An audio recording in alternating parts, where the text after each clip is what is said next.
L'IA en entreprise, c'est un grand sujet. J'essaie de vous donner des clés de compréhension. Est-ce qu'on va arriver avec, comme dans ce cartoon, Jeff Bezos tout seul avec ses robots, et puis ça sera la soirée de Noël d'Amazon? Est-ce que c'est ça qui nous attend? Mon parcours, en fait, cette question de la rencontre entre l'humain et la technologie m'intéresse énormément. Et je l'ai exploré au fil des années de différentes façons, en créant des conférences, en travaillant avec les médias, en faisant des podcasts, en faisant des conférences et des cours, et puis aussi en faisant du consulting. Je pense que je suis le seul mec qui peut mettre dans la liste de ses clients une banque privée, un festival d'humour et un club de foot, et le canton du Valais. Je suis très très fier de ça. Je travaille avec beaucoup d'organisations différentes. Quand il y a une collision entre l'humanité et une technologie, j'observe qu'il y a deux émotions principales. La première, c'est toujours la peur. C'est-à-dire qu'on voit quelque chose de nouveau arriver et puis on panique. Depuis à peu près une dizaine d'années, l'idée que des robots allaient devenir de plus en plus évolués, on nous prédit un chômage de masse qui arrive. Alors c'est toujours intéressant dans ces cas-là de se plonger dans l'histoire et de voir dans le passé, quand il y a eu des nouvelles technologies qui sont arrivées, comment est-ce qu'on a réagi. Alors moi j'ai grandi dans les années, je suis né dans les années 70, donc j'ai grandi dans les années 80, et toute mon enfance on m'a dit que j'allais devenir un tueur en série puisque je jouais aux jeux vidéo. Vous avez peut-être vécu ça aussi. Ça n'est pas arrivé, il y a même des études aujourd'hui qui montrent que les jeux vidéo ont plutôt des effets positifs. Pas tous, mais ça c'est toujours pareil. Quand on a sorti les livres de poche au 19e siècle en Angleterre, il y a eu une panique sociale sur le fait que les livres poussaient les ados au suicide. C'est-à-dire qu'aujourd'hui, on se bat pour que les ados lisent. À l'époque, on leur disait « il ne faut pas lire ». Bon, ça semble bien évidemment ridicule avec du recul.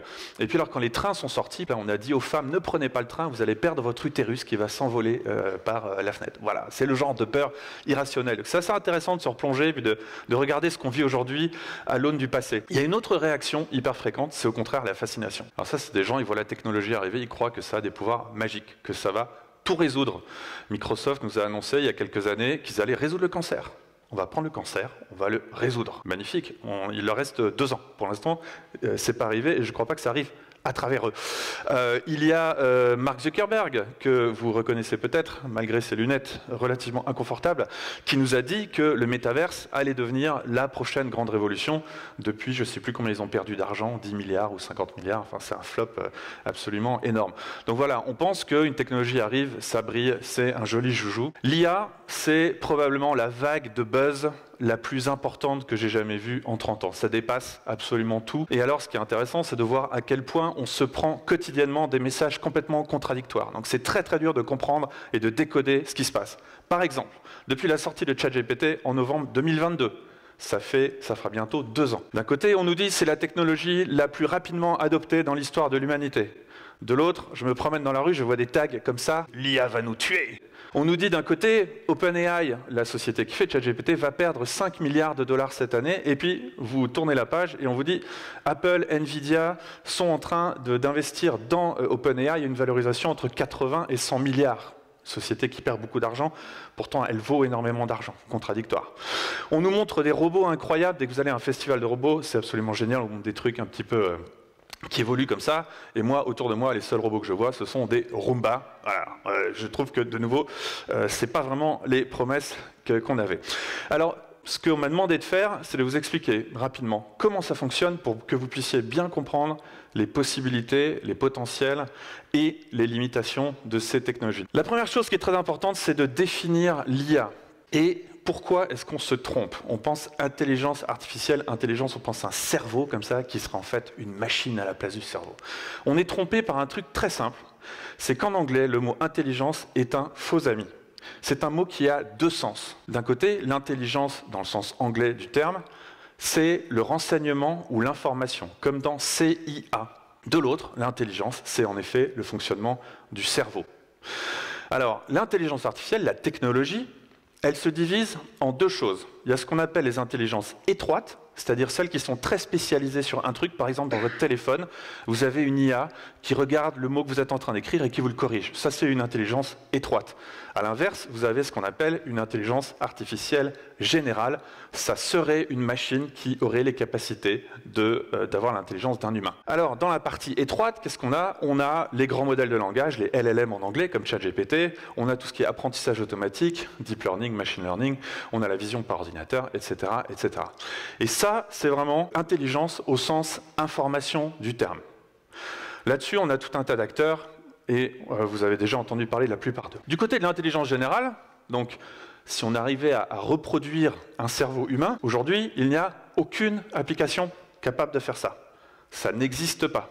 Au mieux, c'est en travaux.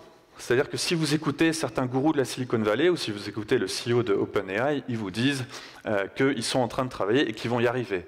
Mais conceptuellement, les chercheurs, pas mal de chercheurs, pensent que c'est impossible, en tout cas avec les modèles actuels. Donc on va se plonger dans la seule partie qui est à notre disposition, c'est-à-dire cette partie étroite, ces intelligences au sens de production d'informations artificielles, et on va regarder un petit peu comment ça fonctionne. Je vais passer au travers des algorithmes que vous allez croiser aujourd'hui. Les grands modèles de langage, comme ChatGPT, c'est finalement assez simple. C'est des modèles qui cherchent le mot le plus probable dans un certain contexte. Donc ils font de la distribution de probabilités sur des séquences de mots.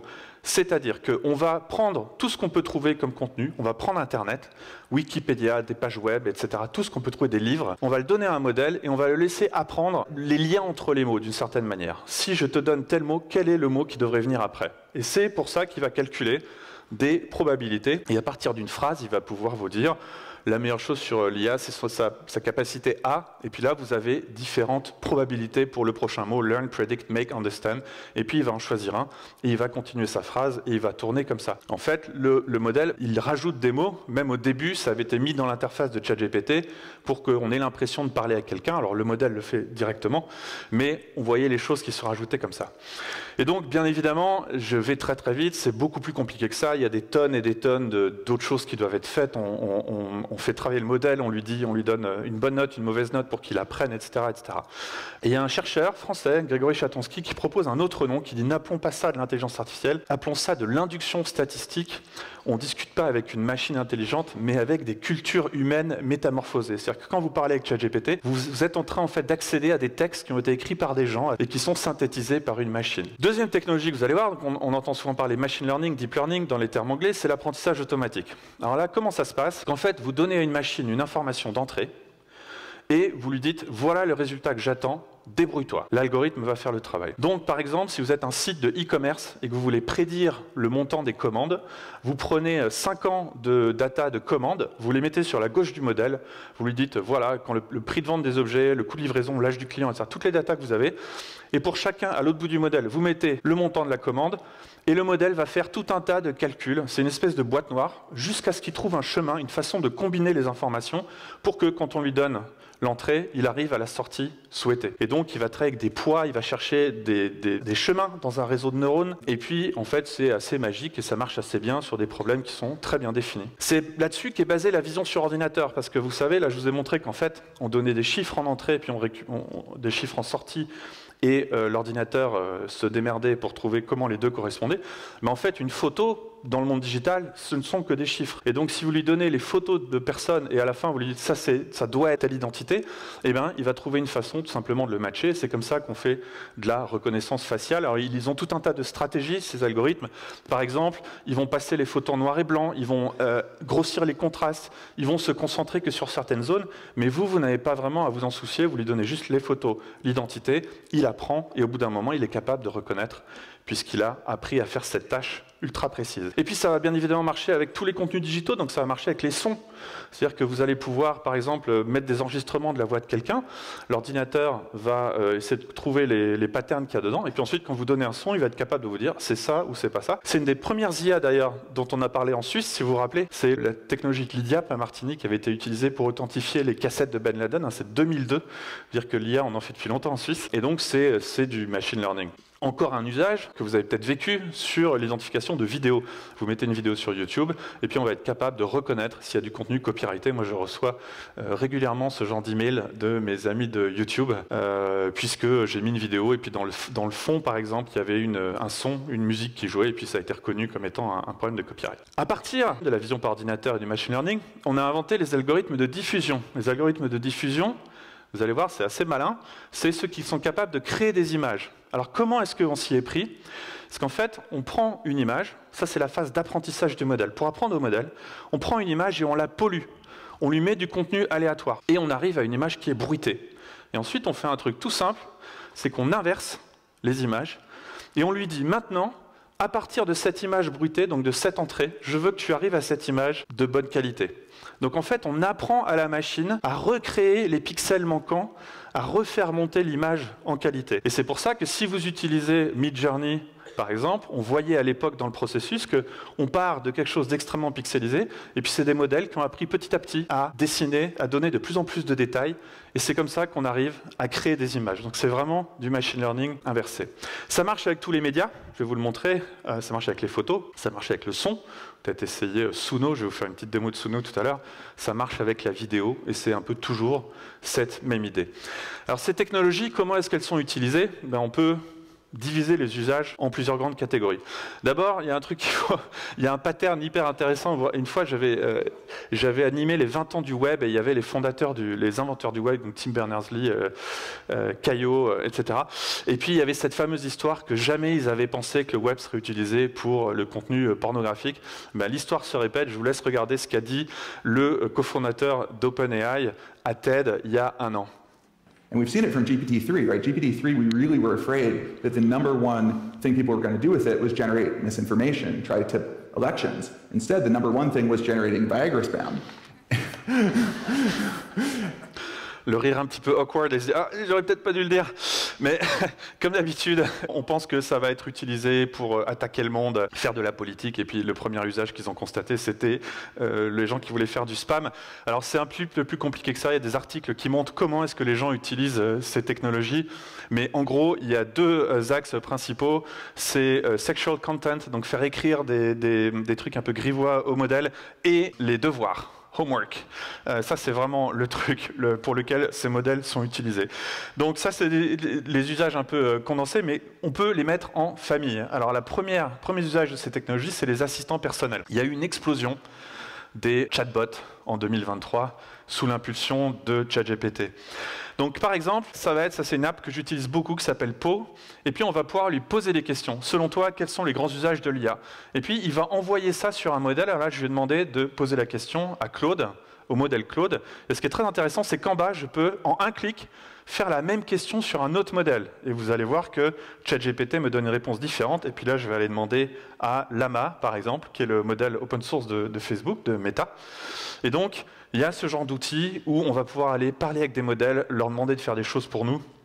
Et Po, c'est vraiment très intéressant. C'est fait par Quora, que vous connaissez peut-être. Il y a bien évidemment la version entreprise. Ça, c'est Microsoft qui a sorti le Copilot. Donc, ça va être en fait une intelligence artificielle qui va avaler tout le contenu de l'entreprise et à qui on va pouvoir demander des choses, et elle va répondre en utilisant, entre guillemets, le ton, les valeurs, la marque de l'entreprise, puisqu'elle a vu tous les emails, tous les documents Word, toutes les présentations. Et donc, on va pouvoir lui demander de nous assister, de nous faire des résumés. Ça, c'est des belles démos vidéo. Ça marche pas toujours aussi bien en vrai, mais c'est quand même vraiment très, très impressionnant, par exemple, pour rechercher ou pour faire des résumés de documents. Donc ça, c'est des assistants. Vous avez des assistants très spécialisés. C'est une start-up suisse qui s'appelle Urbio, qui aide sur une tâche très spécifique, l'optimisation du placement des panneaux solaires dans des contextes urbains. Donc on peut spécialiser un assistant sur quelque chose de très précis. Et puis alors je voulais dire, enfin, nous avons des technologies à qui on peut parler. Moi j'ai vécu un enfer pendant des années. Pourquoi? Parce que ma femme s'appelle Amy, Amy en anglais. Et je disais à Siri, appelle Amy. Il disait, quel ami voudrais-tu appeler? C'était impossible de lui parler. Donc je suis vraiment content, maintenant on a des vraies interfaces textuelles qui marchent bien, et ça c'est un grand progrès. Deuxième usage, c'est vraiment l'analyse qu'on va pouvoir automatiser. Donc ça c'est ce que voit une voiture autonome. Donc on va pouvoir en temps réel analyser des images. Donc on va prendre une vidéo, on va la faire passer dans un modèle et on va lui demander de nous signaler tout ce qu'elle voit. Elle aura appris au préalable à quoi ressemble un piéton qui court, un piéton qui marche, une voiture, les différentes choses dans l'environnement. Et du coup, ça va nous permettre de créer ensuite des programmes pour naviguer cet environnement. Donc on analyse. Il y a tout ce qui est inspection de qualité, ça c'est une start-up suisse qui s'appelle 3HLE et qui en fait crée des systèmes dans le contexte industriel, dans les usines, et puis vous pouvez apprendre à une caméra, à une IA, ce qui est un objet sans défaut et ce qui est un objet avec un défaut et qui du coup va vous le signaler. Il y a bien sûr tout ce qui est surveillance, vous avez déjà vu, je ne vais pas trop insister là-dessus, mais donc on va on va nourrir une IA avec des vidéos de gens en train de voler, puis ensuite on va lui envoyer le flux live d'un magasin et lui dire si tu vois quelqu'un quelqu'un qui a des mouvements qui ressemblent à ça, bah, tu tires la sonnette d'alarme. Il y a aussi beaucoup de gestion de fraude dans le contenu, dans les chiffres, dans le texte. Et ça, c'est NetGuardian, qui n'est plus une start-up aujourd'hui, qui est une société très établie en Suisse et qui détecte la fraude bancaire. Donc vous lui envoyez tous les flux, tous les paiements, par exemple, que vous avez, vous lui dites lesquels sont des fraudes, et puis le système va de lui-même détecter de futures fraudes et pouvoir tirer la sonnette d'alarme, mais même prévenir. Prévenir, c'est le troisième point. La prédiction, donc la maintenance prédictive, par exemple, c'est quelque chose de très intéressant et finalement très simple. Une société d'ascenseurs comme Kone le fait, vous voyez, qui disent que plus de 60% des défaillances ont été identifiées à temps, même en avance. Pourquoi? Parce qu'en fait, on a de la donnée sur le comportement des ascenseurs et puis ensuite, on sait qu'un jour, ils arrêtent de marcher. Donc ce qu'on fait, c'est qu'on prend les données sur l'état de l'ascenseur une semaine avant qu'il tombe en panne, puis on met ça dans un modèle et on dit au modèle, si jamais tu vois un autre ascenseur qui commence à présenter les mêmes comportements que ces autres ascenseurs qui sont tombés en panne, dis-nous, et donc on envoie le technicien pour réparer. Ça se passe par exemple dans le monde des aéroports, là, ça mélange la vision par ordinateur, c'est des systèmes qui sont utilisés pour comprendre où en sont les avions, depuis combien de temps ils sont là, et on va prédire des retards parce qu'on voit que le déchargement des passagers n'a pas commencé, on va pouvoir suivre tout ça, et ça, c'est énormément d'aide. Ça, c'est les technologies médicales, Google Health qui bosse là-dessus, donc c'est pour la dermatologie, vous prenez une photo, et puis on a une base de données d'évolution de mélanome, par exemple, et puis on va être capable de dire, attention, ça c'est quelque chose qui peut présenter un danger, et donc on vous envoie chez un médecin. Il y a tout un tas d'applications dans le monde des RH, parce que dans le monde des RH, il y a énormément de données. Alors vous avez des startups qui vous disent, on va être capable de prédire qu'un employé risque de démissionner. Vous savez, il y a des indicateurs très simples. Bizarrement, il a pris LinkedIn Premium. Il a changé sa photo de profil. Elle a remis à jour sa bio. Bon, donc on suit un peu tout ça. Hein. Je rentre pas dans les considérations éthiques parce qu'on n'a pas le temps. Mais voilà, c'est quelque chose qu'on peut absolument faire. La manipulation de contenu, alors ça, je pense que vous l'avez tous à peu près vu en action. Alors, par exemple, ça c'est une app que j'utilise beaucoup qui s'appelle Mapify.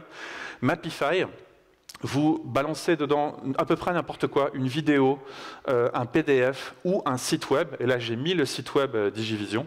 Et en fait, il vous fait une mind map du contenu. Et c'est absolument frappant la façon dont ça marche. Vous voyez ici, hein, vous pouvez vous retrouver vraiment le différent contenu et la structure. Et ça se fait bien évidemment en 30 secondes et c'est super important. Donc il y a cette idée de résumé du contenu.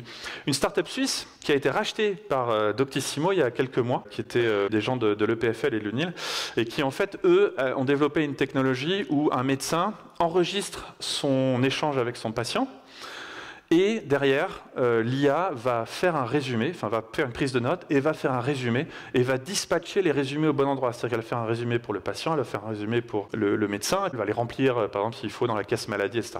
Donc c'est un gain de temps énorme et finalement, c'est de la manipulation de contenu. Google nous promet la possibilité dans Gmail bientôt d'avoir un petit bouton en bas des emails pour dire raccourcis-moi cet email, rends-le plus formel, etc. Apple va sortir, ça c'était le keynote du mois de juin, ils ont montré qu'ils allaient proposer une inbox où ce que vous voyez ne sont pas forcément les titres d'email que votre correspondant a mis, mais ce sont des résumés. On dit à une IA, résume-moi le titre de cet email en 3 mots. Donc ça permet en fait de cleaner et d'alléger beaucoup l'écran. Et puis je reviens sur les RH. On va en fait essayer de ne plus fonctionner avec du texte, mais avec les métadonnées qu'une IA va extraire. Et puis ensuite, ça vous permet de chercher tous les gens qui ont des compétences X ou Y, tous les gens qui ont 10 ans d'expérience à tel endroit, etc. Et puis on va vous permettre de faire votre propre plateforme de compétences. On va pouvoir augmenter la qualité d'une image. Alors ça, c'est une image de 1960, scannée, très zoomée. Et vous voyez qu'avec une IA, on arrive à la rendre de bien meilleure qualité. Et donc ça, c'est exactement le fonctionnement que je vous ai montré. C'est tout simplement des algorithmes à qui on a appris à combler les trous. Et puis alors, je voulais vous montrer ça. Donc c'est une vidéo que vous n'avez jamais vue, qui n'est pas publique. Je travaille avec le Montreux Comedy Festival. Et du coup, il y a beaucoup d'expérimentations qui sont faites au niveau technologique. Et un des trucs qu'ils expérimentent, c'est la traduction des sketchs. Sauf que le problème, c'est qu'un artiste, il a son identité, il a sa voix. Et donc on ne peut pas juste doubler un Jérémy Crédville que vous voyez ici. Donc il y a des expérimentations et je vais vous montrer. Donc ça c'est la version originale du sketch de Jérémy. Bon, je m'appelle Monique, c'est marqué Monique, mais tout le monde a vu Star Wars? Jabba le Hutt. Sa fille, donc elle est là. Monique tremble un petit peu des joues, tu sais. Elle est violette, on dirait Depardieu à 19h30. Donc ça, c'est le clip original. Hein. Le festival en a plus de 900. Et donc on met ça dans une IA. L'IA transcrit l'audio en texte, donne le texte à traduire, donne le texte traduit à un générateur de voix et on refait la vidéo et je vous montre le résultat. Okay, her name is Monique. It says Monique, but it's poo. Has everyone seen Star Wars? Jabba the Hutt. His daughter, so she's here. Not Monique. Her cheeks are shaking a little, you know. She's purple, like Depardieu at 2930. Voilà, donc ça c'est des expérimentations, c'est pas sorti, vous voyez bien que c'est imparfait, mais vous reconnaissez la voix de Jérémy. La traduction, si vous parlez anglais, vous voyez qu'elle est pas mal. Par contre, c'est une IA, donc quand il fait Jabba the Hutt, forcément, il n'y a rien à traduire, donc l'IA ne sait pas qu'elle devrait remettre le son, donc il y a encore beaucoup de travail à faire. Mais c'est quand même de la manipulation de contenu extrêmement poussée qui est possible aujourd'hui avec les intelligences artificielles. On peut bien évidemment créer du contenu, alors en politique c'est beaucoup utilisé, on prend un modèle, on lui donne les paramètres de la personne, on dit là tu es en train d'envoyer un mail à Robert qui habite à Minneapolis, et puis du coup le truc customise, fait semblant que ça a été écrit par un humain, donc génération de contenu. C'est très utilisé dans le monde légal, parce que pour les avocats c'est de l'or, les avocats finalement génèrent beaucoup des documents qui se ressemblent, et du coup on donne à un modèle à apprendre tous les contrats faits par le cabinet, et ensuite on lui donne des nouveaux paramètres, et puis il l'adapte, et derrière, l'avocat ou l'avocate va corriger et puis reprendre la main pour valider. Ça, c'est un truc que j'adore. Alors ça, c'est les petites idées magiques auxquelles on n'a jamais pensé. C'est en fait des gens qui ont lancé un algorithme. Ce qui fait, c'est que si quelqu'un vous appelle pour du spam, comme ça vous est probablement arrivé ces jours-ci, là, ça repart sur les primes maladie par téléphone, vous enregistrez le call. Le call est transcrit par une intelligence artificielle et puis ils ont un template de plainte qui est prêt à partir. Donc ils mettent le transcript du call, ils mettent l'heure de l'appel, ils mettent le numéro qui a appelé et ils vous font un petit PDF, vous n'avez qu'à le mettre dans une enveloppe et puis l'envoyer au tribunal. Et en fait, c'est un robot qui vous permet de porter plainte automatiquement contre les marketeurs. Ça, c'est quand même assez marrant comme usage. Il y a bien évidemment la possibilité de coder. Donc je vous ai mis une démo express sur un téléphone pour vous montrer comme c'est fou, parce que maintenant c'est des trucs qu'on peut porter avec nous. Donc vous allez sur Claude et vous lui dites j'aimerais que tu me fasses une application pour partager la note d'un restaurant, hein, d'accord? Je lui mets comme ça un petit prompt tout à fait habituel. Donc il va commencer à réfléchir et il me dit voilà, je vais le faire, il n'y a pas de problème. La petite fenêtre du code va s'ouvrir, vous voyez le code qui est un langage extrêmement structuré, donc particulièrement prône à être utilisé dans une IA. Et puis tout de suite vous avez l'application qui arrive. Et vous allez voir que vous mettez, tac, ça fonctionne, vous pouvez rajouter quelqu'un.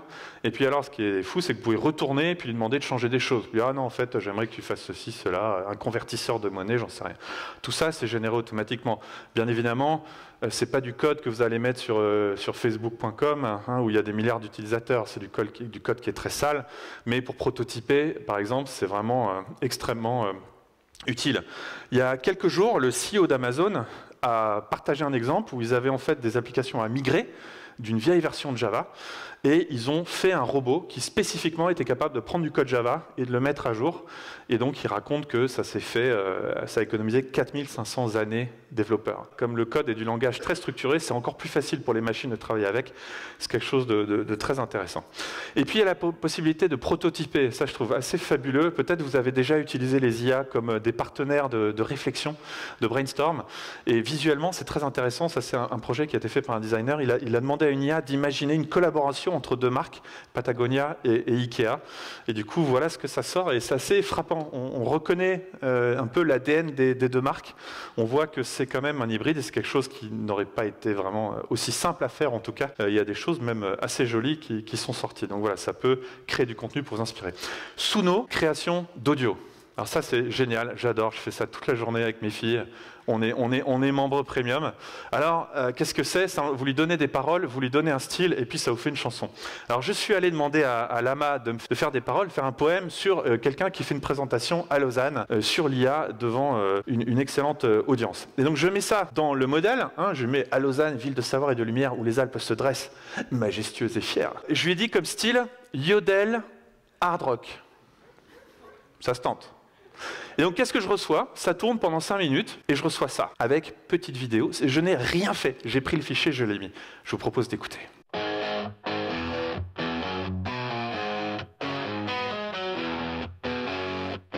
À Lausanne, de savoir et de lumière, où les Alpes se dressent, majestueuses et fières.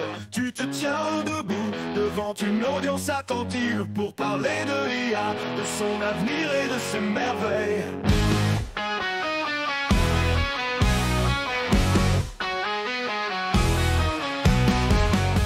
Attendez, il y en a un deuxième. Elle me fait 2 vidéos à chaque fois. Et vous voyez la qualité du truc. Alors là, celle-là, je voulais vraiment qu'on garde le refrain. J'adore le refrain, je vais vous le passer. Les entreprises suisses, curieuses et ouvertes, t'écoutent avec intérêt, les yeux fixés sur toi. Elles veulent Ce qui est terrible, c'est que franchement, c'est mieux que plein de trucs qu'on entend à la radio, quoi. Et ça a été fait en 1 minute. Voilà, donc ça, c'était le son. Et puis, bien évidemment, il y a tout ce qui est génération de vidéos. Ça, c'est un projet génial qui s'appelle Runway of Power, qui fait défiler des gens connus, dont Bernie Sanders avec sa moufle géante. Et donc, voilà, on peut créer tout un tas de contenus, du texte, c'est bien connu, mais aussi de l'audio et aussi de la vidéo. Et puis, un dernier usage qui est en train d'émerger, qui est encore un petit peu bancal, mais c'est la recherche d'informations. C'est qu'on va pouvoir demander à ces technologies d'aller nous chercher quelque chose. Et ce qui est intéressant, c'est que Google va toujours fonctionner sur la base d'une page. Il va vous ramener, vous ramener une information, il a besoin de mettre un périmètre autour d'une information qui est sur Internet, donc autour d'un site, autour d'une page. Perplexity, par exemple, lui est capable de mélanger différentes sources. Donc quand vous lui dites « ramène-moi des citations intéressantes sur l'intelligence artificielle », ben en fait, vous voyez, tout de suite, il vous met quelques différentes sources, et puis il a été capable d'aller pomper sur différentes pages et de vous mettre tout ça dans un retour, dans une feuille de résultats. Et donc, c'est vraiment très intéressant.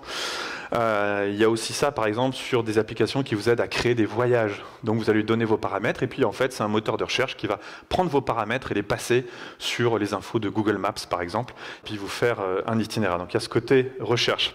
Alors ces technologies, là je viens de vous montrer des démos, des vidéos même faites par les fabricants, donc ça marche toujours super bien. Il y a des choses très spectaculaires, mais bien évidemment ça a des limites énormes encore aujourd'hui. La première, c'est les hallucinations. Alors, il y a quelqu'un qui l'a très bien montré, si vous voulez vous renseigner, vraiment aller en profondeur dans le fonctionnement de ces IA, regardez David Louapre, Science étonnante sur YouTube, c'est vraiment génial ce qu'il fait. Et alors il montre, il va dans le back-end de ChatGPT, donc il y a un endroit où on peut un peu tester, voir ce qui se passe sous la machine, et puis il écrit Christophe Colomb a découvert l'Amérique en... Et puis le modèle prend la phrase et puis répond correctement 1492. Donc là, le comportement est juste. Statistiquement, 1492 est le mot le plus probable dans ce contexte. Et ensuite, ce qu'il fait, c'est qu'il change. Et au lieu de Christophe Colomb, il met son nom. Alors, David Louapre a découvert l'Amérique en... Et puis là, le modèle, il est embêté, parce que David Louapre, il ne sait pas ce que c'est. Donc il continue, ça lui a donné aucune info, il continue. Découvert l'Amérique en... Il se dit, ouh, ça je connais. Et là, il répond 1492.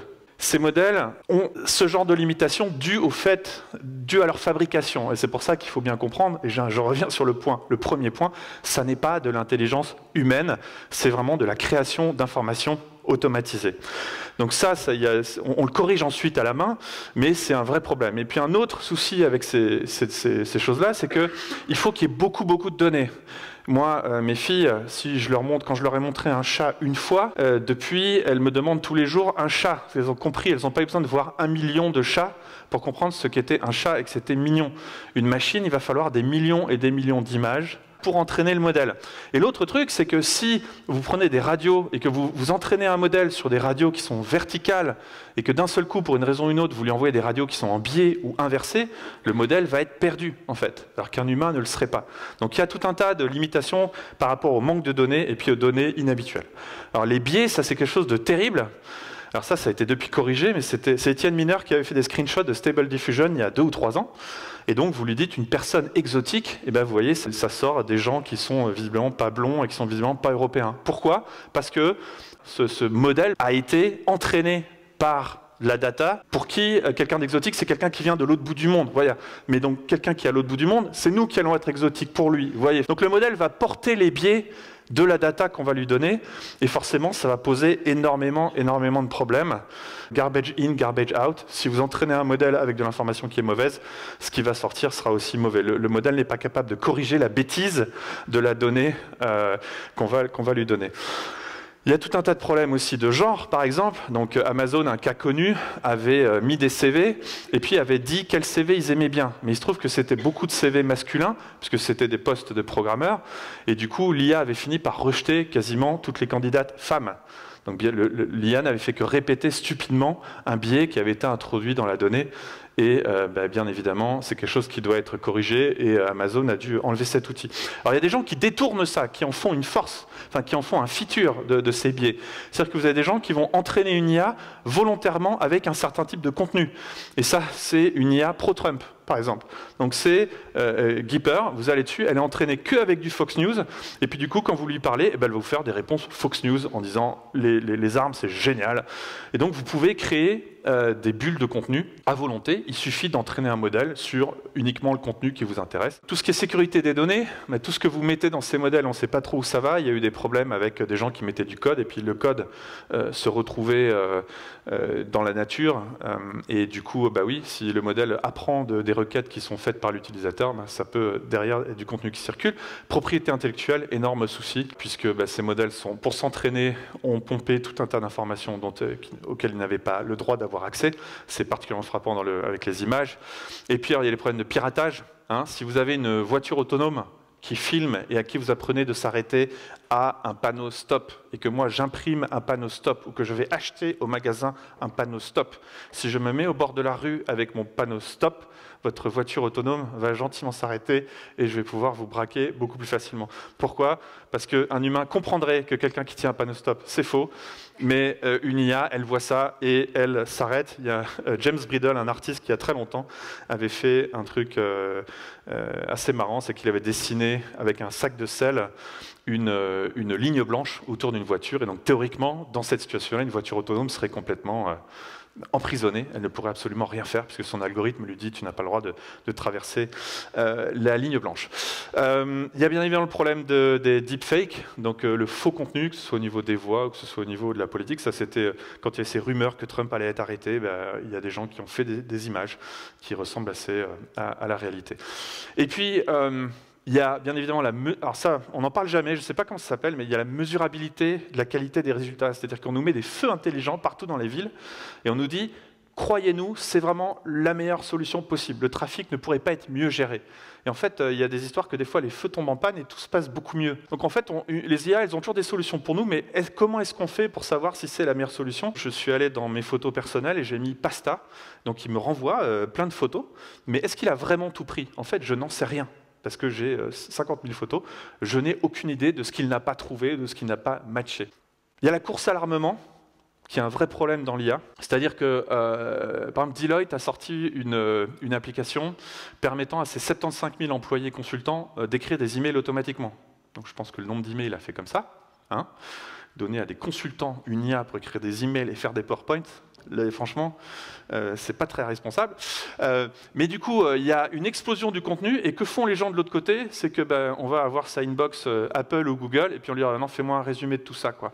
Donc on a un humain qui demande à une machine de faire un long texte, qui envoie ça à une IA, à un humain qui le donne à une IA pour en refaire 3 bullet points. Bon, c'est un gâchis énorme, sachant qu'il y a un énorme souci d'impact environnemental de ces technologies à travers la consommation d'électricité. Et donc cette course à l'armement va être un vrai problème. Dans les RH, vous le voyez, les gens utilisent une IA pour écrire le CV, les entreprises reçoivent du coup tellement de CV qu'elles utilisent une IA pour décoder les CV et les simplifier. Il y a une déperdition qui est absolument énorme. Alors la situation en Suisse, c'est encore assez tôt. Vous voyez, le Conseil fédéral a sorti des lignes directrices en décembre 2023. Alors vous voyez là, s'il y avait des gens de la tech américaine, ils diraient ça c'est typiquement européen, c'est-à-dire tout ce que vous faites, c'est vous faites du suivi, de l'évaluation, de l'analyse, de l'état des lieux. On est encore en train de regarder, c'est pas encore très concret, mais ça commence. Et il y a l'entraide suisse ouvrière qui vient de sortir ses recommandations, par exemple. Donc on voit que l'industrie est en train de prendre conscience qu'il y a ces technologies qui arrivent. Et puis là, on met l'emphase vraiment sur la formation. Et puis pour trouver ce qui se passe dans notre pays, c'est un peu compliqué, parce que forcément, c'est des applications professionnelles, donc elles ne sont pas toujours très mises en avant, mais il y a quand même quelques ressources. Et notamment, il y a une étude de l'ETH Zurich qui n'est pas super rassurante. Alors ils l'ont faite uniquement dans les boîtes industrielles. On pourrait dire que le digital dans les boîtes industrielles, c'est pas forcément là que c'est le plus facile à faire. Mais en gros, les conclusions, c'est que 25% des entreprises ont une stratégie IA. Les petites sociétés sont vraiment en retard, ont du mal à s'y mettre, elles ne trouvent pas le temps. Il y a une vraie pénurie de talent. Et puis, il y a en fait une méconnaissance du cadre réglementaire qui pose problème. Donc, si vous êtes intéressé à attaquer ces technologies, à les implanter dans votre entreprise, Quelques petits conseils. D'abord, mobiliser l'écosystème suisse. Ça vient de vous être présenté, InnoSuisse, Innovo, etc. Il y a énormément d'organismes d'aide, que ce soit gouvernementaux, que ce soit des organisations privées, genre des boîtes de conseil, ou que ce soit les géants de la tech qui ont des solutions sur l'IA. Mais il y a un truc qui n'est peut-être pas assez connu, c'est qu'en fait, on a un tissu de recherche en Suisse sur l'IA qui est extraordinaire. On a des gens qui font de la recherche en IA depuis 30 ans, comme ICAR ou l'IDIAP à Martigny. Et en fait, il y a beaucoup de ressources académiques que je vous invite à aller voir. Vous voyez qu'au niveau global, la Suisse est quand même le 3e pays en termes de ressources de recherche. Le fondement d'une IA, vous l'avez peut-être compris, à force que je vous explique le fonctionnement, c'est la data. Il faut absolument préparer vos données, il faut inventorier vos données, il faut les nettoyer. Ça fait longtemps qu'on vous dit la data c'est le nouveau pétrole. Ça c'était 10 ans trop tôt. C'est aujourd'hui que la data devient le nouveau pétrole. Et en fait, plus vous allez avoir, si vous êtes une société industrielle, une société logistique par exemple, une société de services, plus vous allez avoir de data historique, plus vous allez pouvoir faire une IA utile et surtout unique. C'est-à-dire que vous allez pouvoir faire votre modèle qui réagit comme vous, avec votre savoir-faire dedans, et en n'utilisant pas le même modèle que les concurrents, qui vous amènerait forcément au même résultat, ce qui n'est pas souhaitable. Choisissez le bon modèle d'IA. Alors, il y a deux choses. Il y a le modèle et il y a le modèle. Il y a la façon de travailler. Vous pouvez aller vers un modèle open source. Il y en a qui sont gratuits, et vous pouvez héberger ça chez vous. Il y a des gens qui vous aident à faire ça. Mais vous pouvez aussi aller vers un modèle propriétaire. Prendre l'IA de Microsoft ou de OpenAI. Il y a des modèles qui sont généralistes, qui sont capables d'un peu tout faire, comme ChatGPT, puis il y a des modèles qui sont spécialisés. Il y a des modèles qui vont être capables d'absorber vos données privées et de fonctionner qu'avec elles, ou alors de mélanger les données, ou alors il y a des modèles qui ne sont pas capables de prendre de la donnée extérieure. Il faut faire attention à la régulation. Est-ce que le modèle que vous choisissez crée des problèmes de régulation, notamment pour tout ce qui est sécurité et propriété de données. Alors pour vous montrer l'importance de choisir le bon modèle, il y a une vidéo qui, je trouve, résume bien ce point. C'est des gens qui ont filmé des voitures autonomes en train de freiner dans une situation d'urgence. Alors vous allez voir, ça c'est le modèle Zeekr. Donc vous voyez, hop, on ralentit, on met même les doubles clignotants. Alors la Tesla, elle s'arrête, nickel, personne n'est mort. Puis ça, c'est un Avatar 12. Visiblement, l'algorithme de freinage n'est pas aussi performant. Donc vous voyez que, en fait, tous les algorithmes ne sont pas égaux et il faut absolument choisir intelligemment. Soyez patient. Aujourd'hui, c'est vrai que les choses sont encore en train de se mettre en place. Rien ne dit que si vous partez avec une start-up dans l'IA, qu'elle soit encore là dans quelques années. Il y a quand même pas mal de gens qui pensent qu'il y a une bulle qui va éclater, qu'il y aura des problèmes de financement. On le voit au niveau des géants qui, eux, s'en sortiront. Mais c'est quand même assez aléatoire en ce moment. C'est cher. Par exemple, NVIDIA, les processeurs sont très chers, mais la technologie, ça finit toujours par se commoditiser. Donc, les prix vont baisser. Et puis, il y a cette pénurie de talent dont on parle dans les entreprises. Sachez qu'il y a des gens qui vont arriver de plus en plus sur le marché du travail. Il sera plus facile de recruter. Et puis, un dernier petit truc, si vous ne pouvez pas concrètement implémenter une intelligence artificielle, au moins allez tester, au moins éduquez-vous sur ces sujets. Je sais que dans les entreprises, on n'a pas forcément le temps, mais allez tester des outils, comme ça vous prendrez conscience de ce qui est possible, et peut-être le jour où c'est accessible, ça sera plus facile pour vous. En conclusion, moi je pense que l'IA, en fait, c'est la pelleteuse des cols blancs. C'est-à-dire que c'est une machine qui apparaît et qui nous permet d'aller plus vite sur des tâches qu'on a l'habitude de faire. Et c'est comme sur un chantier. Avant la pelleteuse, creuser, ça prenait du temps, puis avec la pelleteuse, ça a pris beaucoup moins de temps. Et donc sur toutes ces différentes catégories, on a maintenant cette machine qui nous permet d'aller plus vite. Alors comme à chaque fois avec l'arrivée d'une machine, ça crée des peurs. Quand la pelleteuse est arrivée, en Valais, il y a eu des grèves, les gens voulaient les détruire, et puis il y avait dans le journal ce cartoon, vous voyez, de la pelleteuse qui était en train d'avaler comme ça les travailleurs. Aujourd'hui, on est en pénurie d'emplois, et puis si vous rénovez votre maison comme moi, vous savez à quel point c'est compliqué de trouver des maçons notamment. Donc en fait, c'est la situation inverse qui s'est passée, c'est qu'on a pu faire plus, on a pu faire différemment, mais ça n'a pas du tout tué ce métier. D'ailleurs, historiquement, je ne vais pas m'arrêter là-dessus, mais la data montre que chaque révolution technologique crée des emplois. Donc, il ne faut pas avoir peur, mais il faut prendre conscience que l'IA aujourd'hui, c'est une pelleteuse imparfaite. J'ai demandé à Stable Diffusion de me faire une pelleteuse un peu malade. Alors vous voyez, c'est encore un peu tordu. Aujourd'hui, les résultats ne sont pas toujours très bons. Vous allez sur ChatGPT, ça vous dit « Attention, ChatGPT peut faire des erreurs. Vérifiez les choses importantes. » Quand vous demandez, ça m'a beaucoup fait rire, c'est une vidéo, on a demandé à une IA de reproduire le Tour de France. Vous voyez, alors je vous ai montré des super vidéos du pape sur le runway, mais des trucs compliqués, genre du sport où il y a plein de trucs qui bougent, il y a les rayons des vélos, etc. L'IA n'est absolument pas à la hauteur, ça fait des trucs complètement hallucinants. Faudrait essayer, c'est comme les Teletubbies, là. Faudrait prendre ça sous substance et regarder, quoi. Mais ça progresse très très vite. Ça, c'est Midjourney, c'est quelqu'un qui a fait une comparaison sur 2 ans de l'évolution de la qualité de l'algorithme de Midjourney. Et vous voyez que c'est extrêmement frappant à quel point ça évolue. Je pense qu'aujourd'hui, on vit à un moment spécial. Et je vais faire une analogie avec l'époque qu'on traverse maintenant, c'est-à-dire l'époque olympique. Aujourd'hui, quand vous êtes aux Jeux Olympiques, c'est évident que c'est une technologie qui va juger l'arrivée, la photo finish. C'est absolument évident.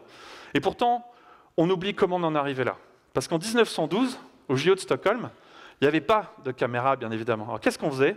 On prenait des juges, et puis on leur demandait de se mettre comme ça, et on leur demandait de regarder la ligne, puis à la fin, on leur demandait qui avait vu quoi, et c'était grâce à ça qu'on pouvait déterminer qui avait gagné. Bon, ça n'a pas été facile de passer de l'un à l'autre. Ce n'est pas un jour on a enlevé les juges et on a mis les caméras, parce qu'on n'avait pas confiance dans les caméras. Entre-temps, il y a eu Tokyo 1964. Ça, c'est la ligne d'arrivée du sprint. Si vous regardez bien, qu'est-ce qui se passe ici? Vous avez la caméra qui fait son boulot, et vous avez des humains qui sont mis avec ces petits costumes assez saillants qui un jour reviendront à la mode, et qui regardaient et qui jugeaient. Moi, je pense que c'est exactement le moment qu'on est en train de traverser avec l'IA.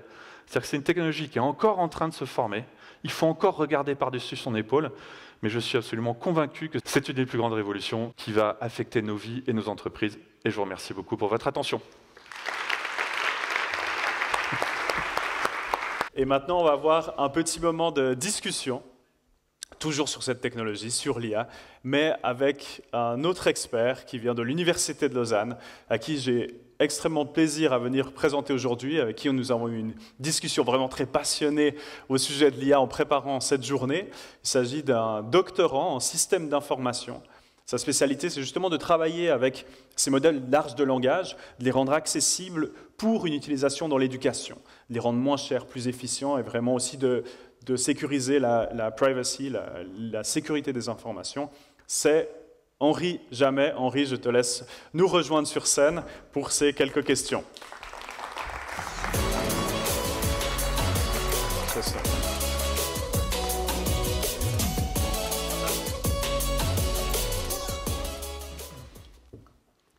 Alors pour commencer ces questions, comme on l'a discuté, je vais commencer par quelque chose qui a été abordé ici très clairement, cette question un peu la plus en vogue du moment, mais c'est intéressant d'avoir une deuxième vision, avec des angles peut-être différents, des éléments différents. Une question, comme on l'a dit, très simple, très courte, facile à répondre, qui est « Est-ce que l'IA va nous remplacer ?» Normalement, il est toujours allumé, tu peux parler.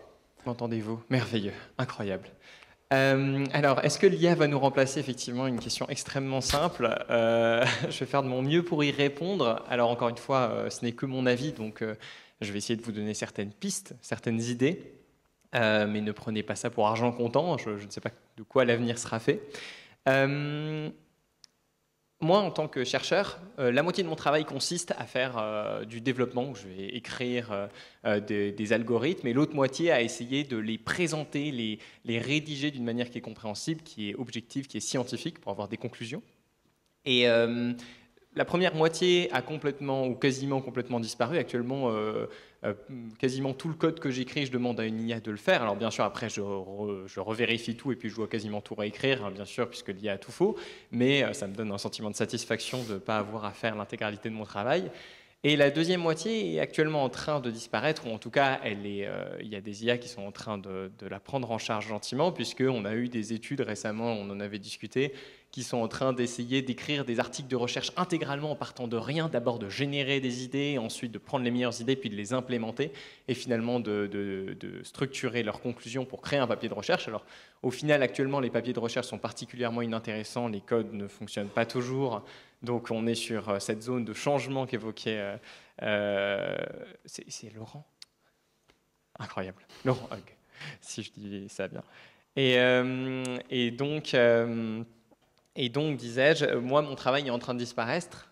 Alors, ça peut paraître un peu inquiétant, Mais finalement, on est dans une période de changement, il y a d'autres emplois qui apparaissent. Alors, pour vous donner une idée de là où on est actuellement, il y a beaucoup d'entreprises, très grandes entreprises, notamment OpenAI, qui font une échelle d'évolution de l'IA, où on en est pour avoir ce but évoqué qui était l'intelligence artificielle générale, à partir des intelligences artificielles très spécialisées qu'on a actuellement. Alors, c'est une échelle à 5 niveaux, par exemple, qui est proposée par OpenAI, et d'après eux, on serait au niveau 2, donc sur des systèmes qui sont capables de créer des raisonnements, mais qui ne sont pas encore capables de créer des produits complets et complexes. On a toujours besoin d'une expertise humaine, de quelqu'un qui est là pour vérifier si le travail a été correctement fait. Et puis, même si le travail est correctement fait, en fait, on se rend compte que si un jour nos travaux sont remplacés, si on n'a plus de travail, si on n'est plus obligé de travailler, eh ben, on peut toujours trouver un certain plaisir à des activités qui sont intéressantes en soi. Par exemple, on peut faire du développement pour le plaisir, même si ce n'est pas notre métier. On pense par exemple aux échecs. Il y a eu, depuis Deep Blue, les échecs sont théoriquement résolus, enfin pas du tout résolus, mais c'est-à-dire qu'on n'a plus aucun moyen de gagner face à un ordinateur.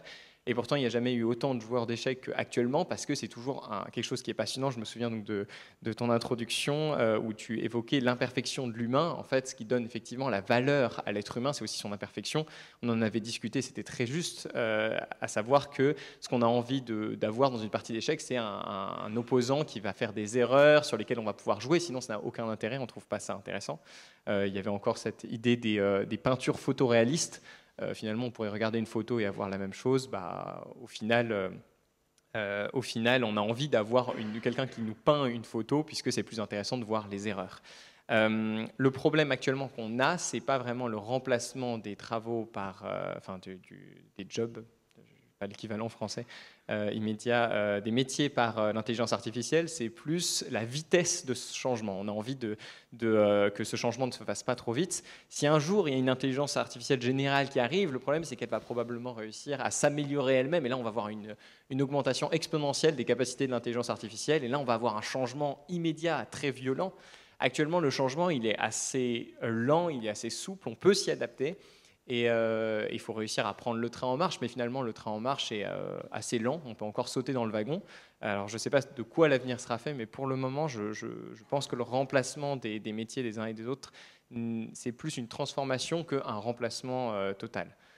Et finalement un dernier mot, ce serait, au final on a inventé toute une société qui est créée sur la valeur du travail qu'on crée. Il y a l'argent qui est créé, qui représente la valeur de ce qu'on crée. Si un jour on a des intelligences artificielles qui font tout ce travail pour nous, la valeur créée sera toujours la même, elle sera même éventuellement supérieure.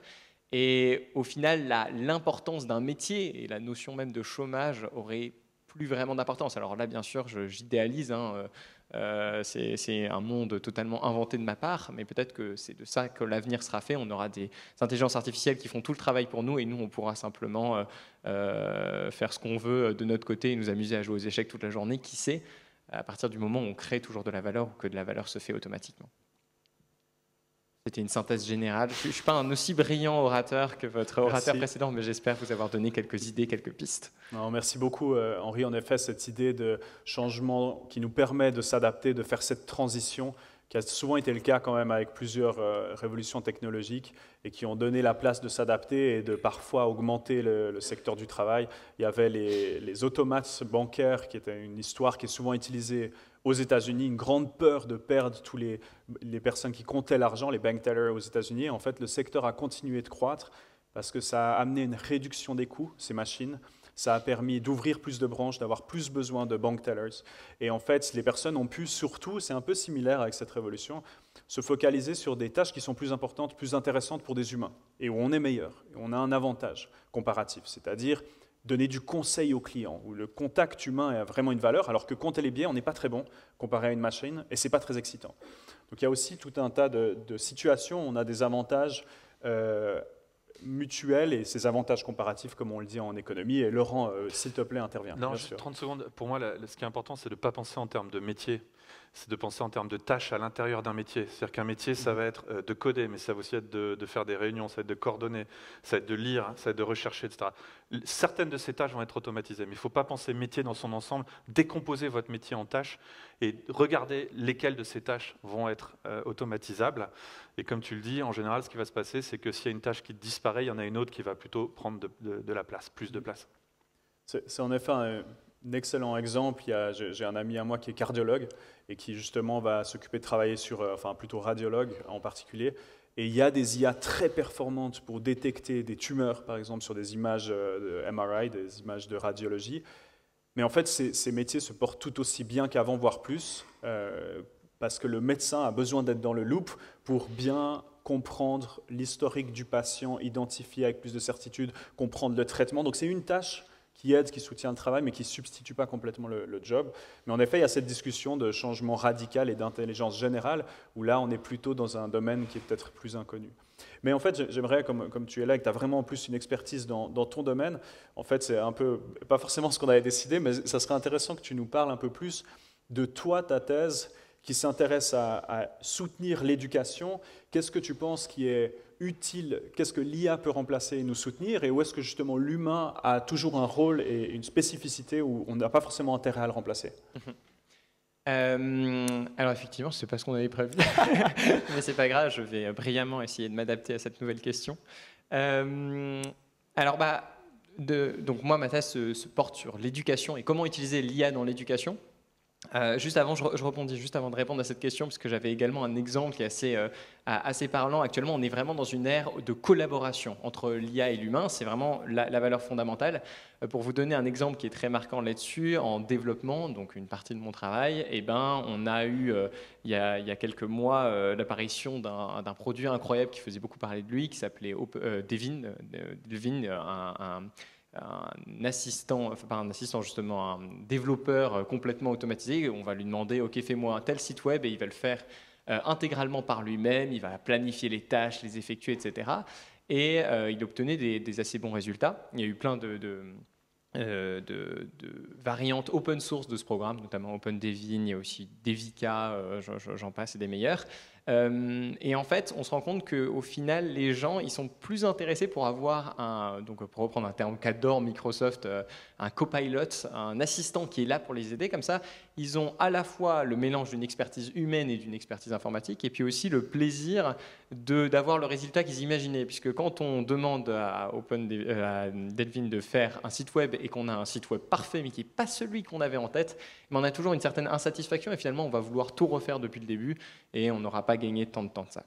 Mais du coup, pour revenir à la question initiale que j'ai habilement esquivée sur la manière d'utiliser l'IA et les forces de l'IA qu'elle pourrait avoir et ne pas avoir, en particulier dans l'éducation, comme l'a dit Laurent, en fait, l'IA est très forte pour discuter avec, obtenir et rassembler de l'information, résumer de l'information. Là, c'est vraiment quelque chose qu'on adore faire, la création de contenu ou aussi les chatbots, la discussion, ça, c'est des choses qui sont excellentes.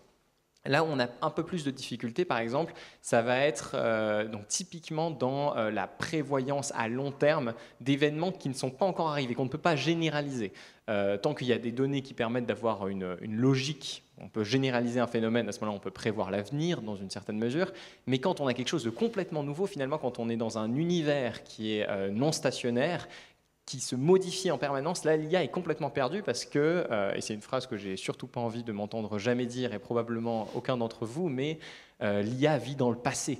Elle a été entraînée avec des données passées et même si elle a accès, maintenant il y a des moyens de lui donner accès à des informations actuelles. Quand vous lui demandez quelle heure est-il, elle va chercher sur Internet l'heure pour vous répondre l'heure exacte. Elle a été entraînée, donc sa compréhension du monde est basée uniquement sur des données passées. Et ça veut dire qu'elle n'est pas capable de se préparer à un monde complètement différent, un monde qui aura complètement changé drastiquement.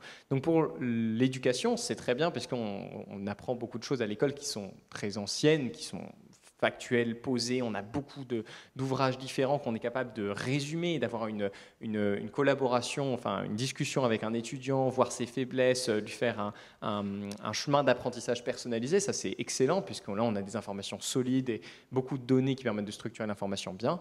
Si on essaye de donner un cours, par exemple, sur quelle sera, par exemple, d'une certaine manière, on est en train de faire un apprentissage dans ce festival. L'IA ne pourrait probablement pas le faire parce qu'elle aurait une très mauvaise capacité à prévoir l'avenir et à se projeter. Alors elle dirait sans doute des banalités comme quoi l'IA c'est bien, mais il faut faire attention.